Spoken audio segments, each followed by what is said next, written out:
It's time for the Kaufman critique. Okay, let's talk AIPAC. I want to tell you a story about 18,000 people and one candidate. Once upon a time, 18,000 people gathered in a fancy hall in Washington, D.C. to hear a speech from a candidate. Way before that, those 18,000 people heard that candidate say this about the people of Mexico. They're bringing drugs, they're bringing crime, they're rapists, and some, I assume, are good people. After that, those same 18,000 people also heard the same candidate say this about Muslims. Donald J. Trump is calling for a total and complete shutdown of Muslims entering the United States until our country's representatives can figure out what the hell is going on. Those 18,000 people in that fancy event hall also heard that candidate say things that many Jews thought were anti-Semitic in a meeting with Jewish Republicans.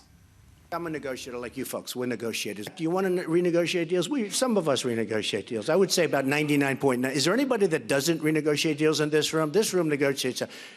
I want to renegotiate this room. And I'm sure all of those 18,000 people in D.C. heard what that candidate said about Fox News anchor Megyn Kelly after she asked him some hard questions in a GOP debate. You know, you could see there was blood coming out of her eyes, blood coming out of her wherever, but... And I have no doubt that each and every one of the 18,000 participants in that AIPAC event heard that candidate's answer to CNN's Jake Tapper, asking him if he would disavow support from white supremacists and former KKK leader David Duke. Well, just so you understand, I don't know anything about David Duke, okay? I don't know anything about what you're even talking about with white supremacy or white supremacists.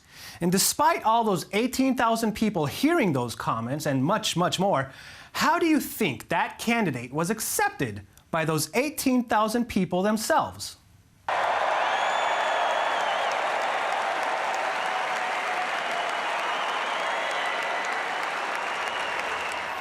Those 18,000 people gave that candidate standing ovation after standing ovation, basically giving him a political hechsher, a kosher approval, if you will, to go on and keep running.